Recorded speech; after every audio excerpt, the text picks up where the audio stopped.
கலப்பு திருமணம் செய்து வீடு திரும்பும் பெண்ணின் நிலை. பலார் என்று ஒரு அறை. பிரியாவின் இடது கன்னத்தில் மின்னல் தாக்கியது போல் இருந்தது. காதல் திருமணமா, அதுவும் சாதி விட்டு சாதியை கேக்குது உனக்கு என்று சொன்னபடி அவர் வெளியே போய் கதவை அறைந்து சாத்தி பூட்டினார். அரைப்பட்ட அதிர்ச்சியிலிருந்து மீண்டும் மாமா மாமா ஏன் உள்ளே வச்சு பூட்டுற என்று ஜன்னலருகே சென்று கதறினாள். அவர் காது கேளாதவர் போல் விரைந்தார். அவர் நின்ற இடத்தில் சாராய நடி சுழன்று கொண்டிருந்தது. கன்னத்தை தடவினாள். நெருப்பு பிடித்தது போல் காந்தல் விரல் தடிப்புகள் பதிந்தது போல் இருந்தது. அழுகை பொங்கி பொங்கி வந்தது.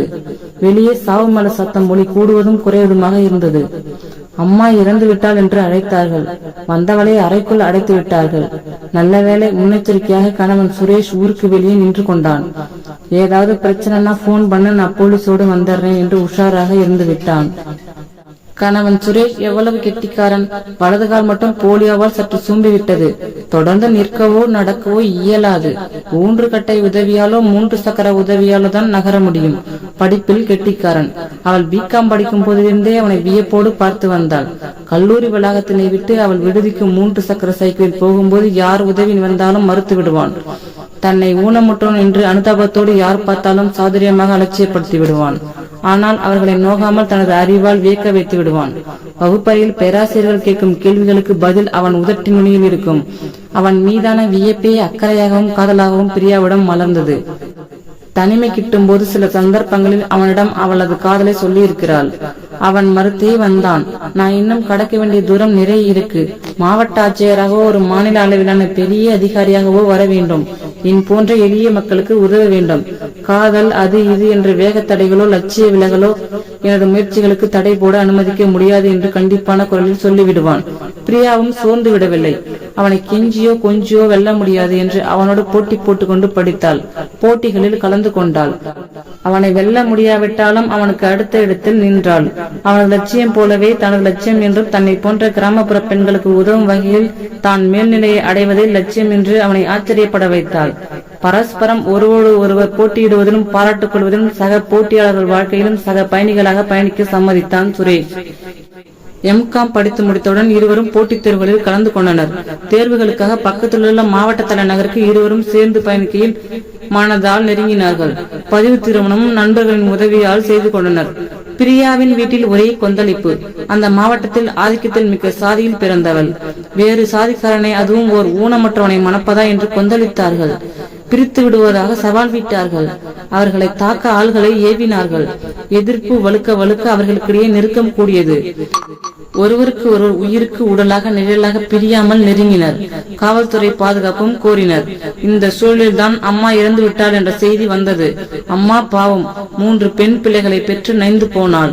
ஆண் பிள்ளையை பெற்று தரவில்லை என்று அடித்து விரட்டிவிட்டு அப்பா இன்னொரு கல்யாணம், உள்ளூரில் தனக்கு மகள் வயதில் இன்னொரு பெண்ணை கட்டி கொண்டார். அவளுக்கு குழந்தை பிறக்கவில்லை. ஊரெல்லாம் சுற்றி உடம்பு கெட்டு அம்மாவை தஞ்சம் அடைந்தார்.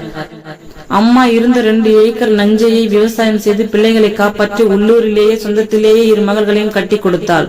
மருமகன்களோ விவசாய வேலை பார்க்காமல் ஊர் சுற்றினார்கள். ராத்திரி போதையில் மனைவியரை அடித்தார்கள். பெரிய மாமாவுக்கு அக்காவுக்கும் சண்டை வர காரணம், அவருக்கு இன்னொரு பெண்ணிடம் தொடர்பு இருந்தது. அந்த குடும்பத்தின் செலவுக்கு இந்த குடும்பத்திலிருந்து பணம் பறித்து செல்வது. கேட்டால் சண்டை, அடி, உதை. அம்மாவால் தட்டி கேட்க முடியவில்லை. அப்பா இருந்தும் பயனில்லை. இந்த சூழலில் தான் போதும் பொண்ணு என்ற பிரியா வைராகியமாக படித்தாள். கண்ணீரும் கருமாயமாய் கிடைக்கிற கிராமத்து பெண்கள் நிலை உயர்ந்து துடித்தாள். கைபேசி ஒலித்தது. எடுத்தாள். மூத்த அக்கா புருஷன் தான். ஏய் ஓடுகாலி கிறுக்கி, என்ன செல்போன் நோண்டிக்கிட்டு இருக்கியா? அந்த நொண்டி பயிருக்கு போன் பண்ணி போலீஸுக்கு தகவல் சொல்ல இருக்கியா பாக்குறியா? அவனை ஊர் எல்லையிலே கூல்ட்ரிங்க்ஸ் வாங்கி கொடுத்து கொள்ள ஏற்பாடு பண்ணிட்டேன். இன்னைக்கு இந்த வீட்டுல 3 பணம். அம்மா இருந்த சுகத்தில் மகளும், மனைவி இருந்த சுகத்தில் மருமகளும் தற்கொலைன்னு உலகமே நாளைக்கு பேச போகுது. கைபேசியை துண்டித்து விட்டார் மாமன். ஐயோ என்று கதறியபடி சுரேஷுக்கு கைபேசியில் தொடர்பு கொண்டாள். தொடர்ந்து அழைத்தாள். இணைப்பு கிடைக்கவில்லை. தலையில் அடித்து கொண்டாள். ஆனாலும் அவளுக்கு ஒரு நம்பிக்கை. சுரேஷ் வெளியால் யார் என்ன கொடுத்தாலும் வாங்குபவன் இல்லை. சாதுரியமாக பேசி மறுத்து விடுவான். கைபேசி அலறியது. என்னடி ஓடுகாலி, கதறி அழுது சாவு. நீ குடிக்கும் தண்ணீர் எல்லாம் விஷம். குடித்தாலும் சாவாய், குடிக்காவிட்டாலும் பசி தாகத்தால் சாவாய். ஆக இன்னைக்கு இந்த வீட்டுல 3 பணம் என்று தீயலி போட்டுவிட்டு கைபேசி துண்டித்தது. இந்த யமன் பேசினால் தொடர்புக்கு கிடைக்குது, சுரேஷ் கிடைக்கவில்லை என்று பதறினாள். நான் என்னமோ பஞ்சபாவம் செஞ்ச மாதிரி கொதிக்கிறான்களே, உலகத்திலே இல்லாத செஞ்சுட்டேன். இவனுங்க மாதிரி இல்லை என் புருஷன், ஒழுக்க சீலன், உலகத்தை காப்பாற்ற துடிக்கிற உத்தமன். ஓடுகாலி ஓடுகாலின்னு சொல்றாங்களே, யாரு ஓடுகாலி? நல்ல அம்சமான பொண்டாட்டி இருந்து ஊர் மேய போறானே என் மாமன், அவன் தான் ஓடுகாலி. மனசுல ஊனம் இல்லாத மனுஷனை நான் கட்டிக்கிட்டா என்ன தப்பு? கால் ஊனமானவன காலு நல்லா இருக்கிறவ கட்டிக்கிட்டா என்ன தப்பு? அப்படி என்ன இயற்கைக்கு வினோதமா நான் செஞ்சுட்டேன்? வாழ்க்கை தலைக்காரங்களுக்கு நீண்ட முடிவுள்ளவ மனைவியா வாய்க்கிறது இல்லையா? உயரமான ஆண்களுக்கு குட்டையான பெண் வாய்க்கிறது இல்லையா? ஆவேசம் பொங்க புலம்பினாள்.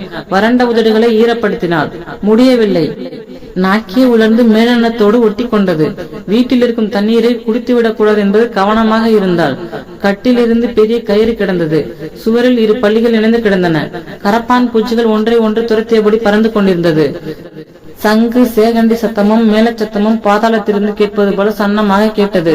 புருஷனுக்கு என்ன ஆனது என்ற நினைப்பு அலைகழித்தது. வாடிய செடியாக தலையை சாய்த்து மயங்கினாள். திடீரென்று கதவு தட்டப்படும் சத்தம் கேட்டது. மேலச்சத்தமோ சங்கு சேகண்டி சத்தமோ இல்லாமல் சாதாரணமான மௌனமாக இருந்தது. கதவு திறக்கப்பட்டது. மெல்ல கண் திறந்தாள். மாமன் நின்றிருந்தான்.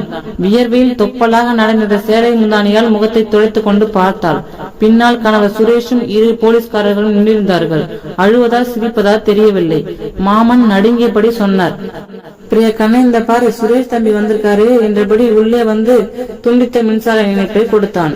காற்றாடி சுழன்றது. அங்கு அக்காமார்களும் அப்பாவும் ஊர் பெரியவர்களும் பதறபடி திரண்டிருந்தனர். அவர்கள் முகத்தில் சாதி உணர்வை மீறிய அச்சமும் நடுக்கமும் தெரிந்தது. போலீஸ்காரர் ஒருவர் சொன்னார், ஊர் மணியக்காரர், கிராம அலுவலர் எல்லாம் வர சொல்லுங்க. எல்லோரும் திகைத்துடன் நின்றனர். ஊருக்குள் போலீஸ் ஒருவர் தெரிந்தவுடன் கிராம அலுவலரும் தலையாரின் பதறிபடி வந்தனர். மாமா நடுங்கியபடி பவ்யமாக போலீஸ்காரரையும் சுரேஷையும் கட்டிலில் உட்கார செய்தான். அப்பா முதல் ஊர் பெரியவர்கள் தொங்கிய மீசையும் நடுங்கிய உடலுமாய் மௌனமாய் நின்றனர். ஏதாவது வாய் விட்டு சொல்லிவிட்டு மாட்டிக்கொள்ளக் கூடாது என்ற எச்சரிக்கை உணர்வு அவர்களை வாய்களை பூட்டியிருந்தது. கிராம நிர்வாக அலுவலர் வந்து வணக்கம் சொன்னார். போலீஸ்காரர் கேட்டார், இவர் தானே சார் ராமசாமி மகள் பிரியாவின் கணவன் சுரேஷ்? அப்பாவும் ஊர்க்காரர்களும் உடைந்து போயிருந்தனர். என்னங்க நான் கேட்கறது விளங்குச்சா என்றார் காவலர். கிராம நிர்வாக அலுவலர் சொன்னார், ராமசாமி ஐயா, சார் கேட்கிறாருல்ல, பதில் சொல்லுங்க. ராமசாமி பொங்கிய வியர்வையை மேல் துண்டால் துடைத்தபடி நாக்குளர், ஆமாங்க சார், சுரேஷ் தம்பி என் மகள் வீட்டுக்காரர் தாங்க. ஒண்ணுமில்லையா, உங்க மருமகன் உதவி கலெக்டர் பரீட்சையில் பாஸ் பண்ணிருக்கிறாரு. இவர் இந்த ஊருக்காரர் தானா? அவர் எப்படி போனோன்னு நீ தெரிஞ்சுட்டு போலான்னு வந்தோம். ராமசாமி மூத்த மருமகனை பார்த்தபடி சொன்னார். சுரேஷ் எங்க மருமகன் தான், தங்கமான குணம் உள்ளவரு. எங்களுக்கு சிரமம் கொடுக்க கூடாதுன்னு டவுன்லயே தங்கிட்டாரு. என் சம்சாரம் செத்துட்டான்னு துக்கமுறை விசாரிக்க வந்திருக்காரு. இன்னொரு விசாரணைக்கு வரலையா என்று பிரியா கேட்டாள். மாமா, அப்பா முதலான சொந்தக்காரர்கள் மனதில் பயம் கலந்த எரிச்சல்.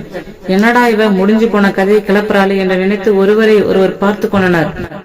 நிலைமையை புரிந்த சுரேஷ், சார், எனது மனைவியும் குரூப் 1 உதவி கலெக்டர் தேர்வில் தேறி இருக்காங்க. அது பற்றிதான் பிரியா கேட்கிறாங்கன்னு சொன்னார்.